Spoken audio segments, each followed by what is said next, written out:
Welcome back to the Sound for More channel. Today I have the pleasure to give you an overview and introduction to Nemesis version 3 from Tone2. Before I continue, I would like to remind my viewers to subscribe as it helps with growing the channel. Thank you very much.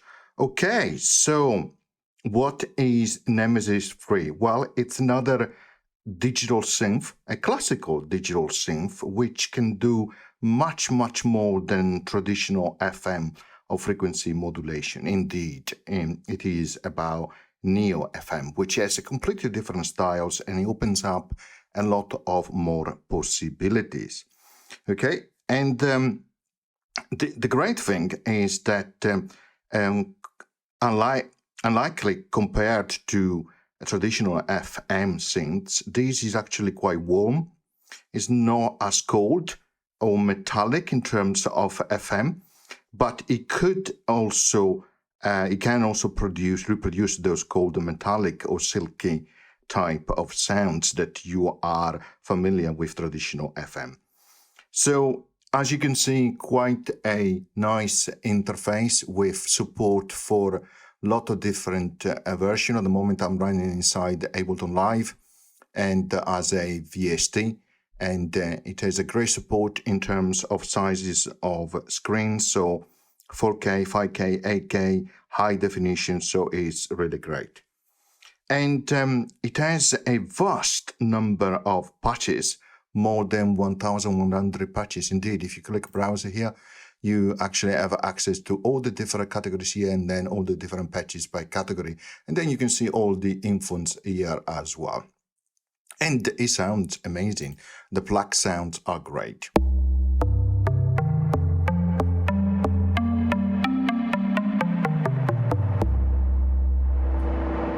But not only that, I have already recorded, of course, a video as a preset demo, which it gives you an idea of what it can do. So I'm not going to do a lot of demonstration in terms of patches in this video, but a couple of course, is always good to play with.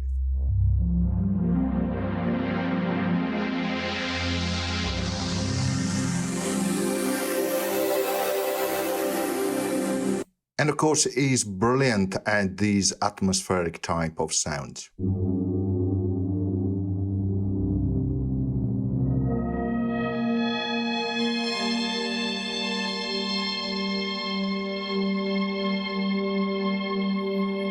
Okay, so let's click where it says exit to go back to the main screen. If you click where it says file here, you have an option. So you can load patches, you can initialize, download sounds, you can initialize a metrics, very powerful metrics. So I'm going to click init all to initialize everything. So we have a custom category there and a new initialize or init patch. As you can see, you have a link here for shop if you want to download further patches. Of course, it will redirect you to the Tone2 website. You have an arpeggiator here, which is great. You also have a gate sequencer, which is really good, really good. And then you have a lot of effects. If you click here, you can see, look at the number of effects that you have available with this particular synth. You saw different type of reverbs, delay, multi-tap, of course, phasers, chorus, vibrato, flanger, EQ, distortion, amp simulator as well, compressor, of course, hyper, so many different type of effects. And of course, you can, when you select one, you have different options which you can add to it. So let's say that we want to have a delay there. Click and hold to move up and down. You can adjust the mix. And you see it gives you feedback up here, which is great. You can change the feedback here in terms of length for that delay. You can change the dampness, detuning, etc. And of course, you can turn it off, and if you don't want that, you can have another effect here, and then here you can decide if you want it in serial, parallels. You have so many different options. You can split them between left and right, mix them in terms of channels, so it's brilliant. So, I don't know, a reverb plate. Increase the mix, the size.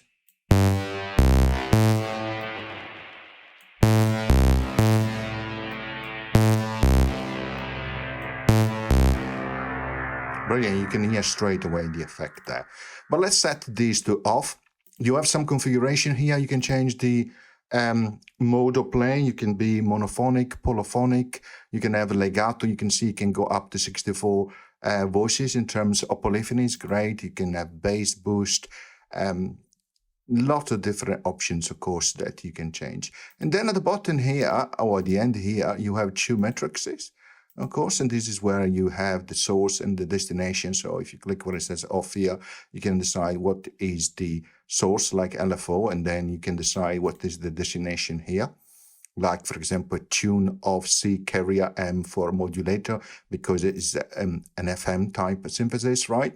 And then you can decide the influence here. You can move left and right to decide the amount, the intensity. Okay, and you have two screens, so you have more possibility to modulate. So it's lots of different options as you would expect. And of course, it has also here unison, which you can activate clicking here twice or 4 times. You can spread here.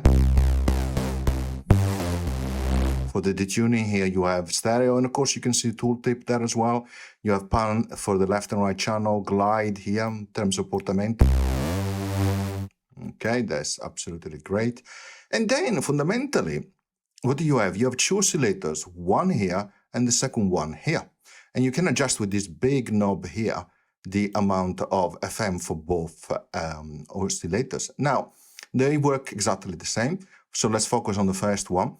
So you have the C for carrier, and then you have the M for modulator. So you can adjust the tuning for the carrier and the tuning for the modulator.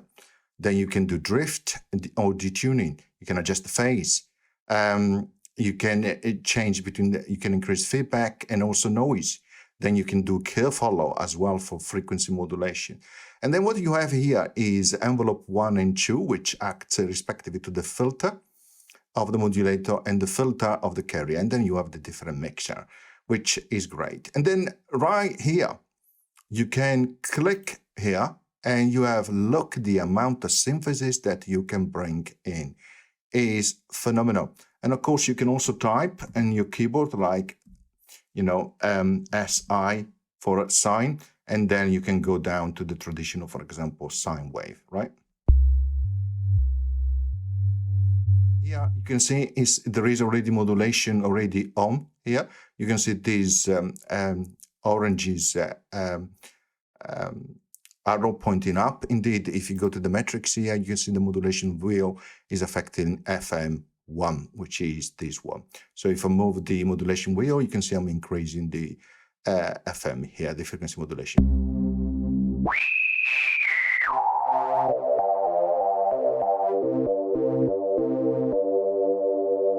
If you click here, you can decide the type of synthesis as well. You have wavetable, phase distortion, FM, of course, NeoFM, formant as well, ring modulation. So a lot of different type of synthesis, and that is the beauty of it, really. Then you have 2 envelopes here, and you can decide for each one the shape and also the retriggering mode, and of course the attack that can sustain and release for each one of them. So let's say we go for envelope 2, and we give sustain 0, but we put some decay there, and it's great. It gives you the number of seconds or milliseconds as you move it.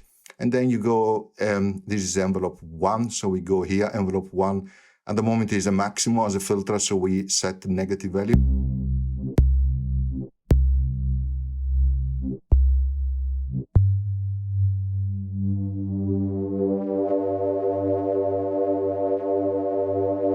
So it's slowly moving back up. And of course we can add some, for example, attack. And we could do the same, for example, for envelope 2, like so. There you are.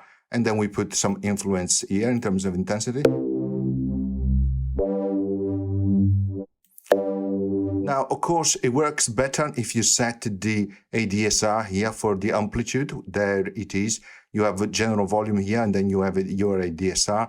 So I suggest, for example, that you give it a little bit more release.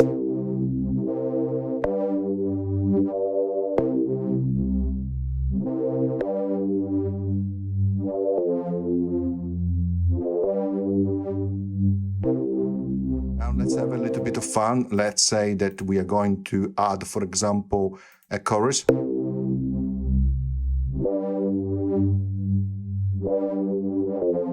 And then as a second effect, let's say that we add a reverb.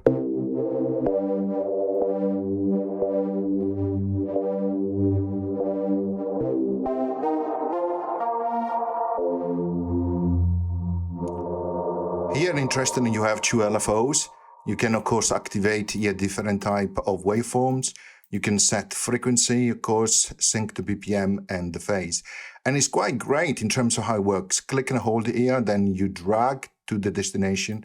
Where it says plus, let it go. You can see I did the LFO1 here as a source to FM1 as well. Now let's increase the frequency here.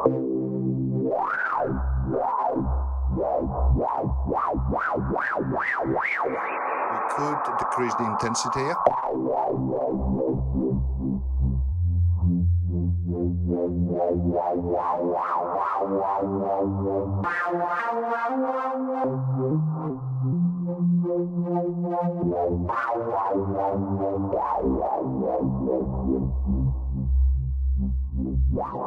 So it's an amazing synth because it allows you to really reproduce anything from, for example, the patches you had on your DX7, but a lot of new sounds which are typical of NeoFM.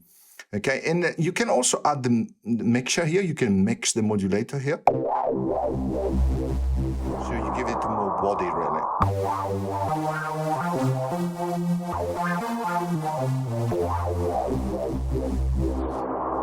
Now, of course, that was only one oscillator. You can introduce the second one. So we increase the carrier here, mixture.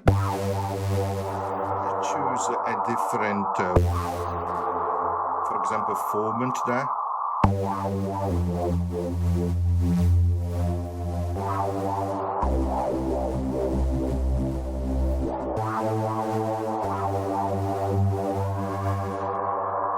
And of course, I didn't say you can add some feedback here, a noise as well.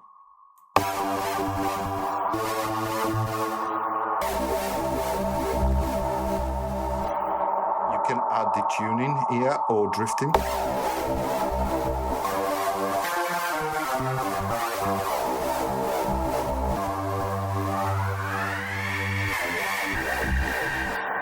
Let's connect LFO2 to these second and NeoFM. There it is. We just make actually quite a bit of intensity there, but we set the frequency quite low.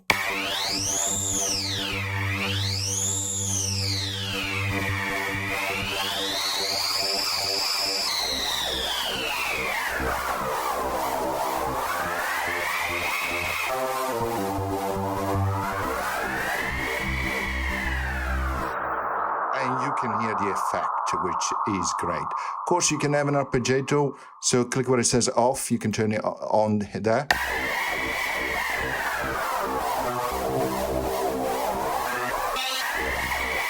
You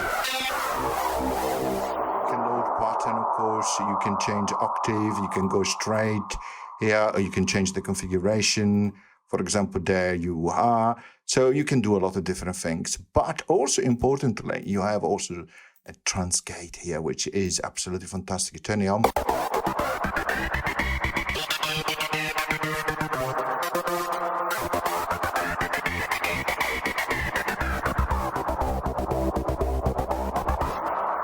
Let's go to configuration. Let's change that from monophonic to polyphonic 64.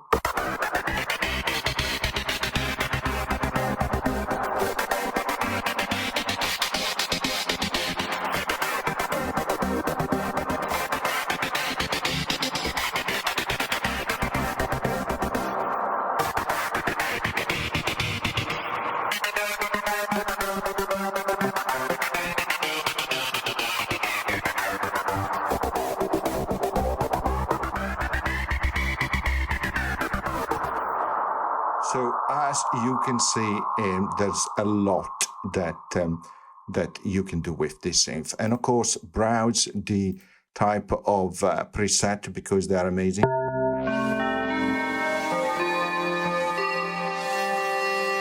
can hear the classic FM, they sound gorgeous.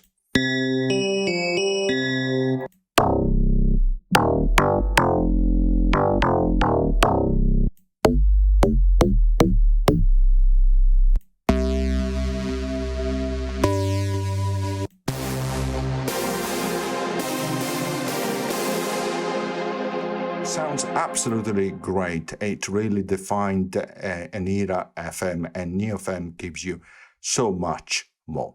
Okay, I'm going to stop here. I hope you enjoyed the introductory tutorial on how to use Nemesis 3. It's a great synth. I definitely recommend it. Thank you very much. Bye.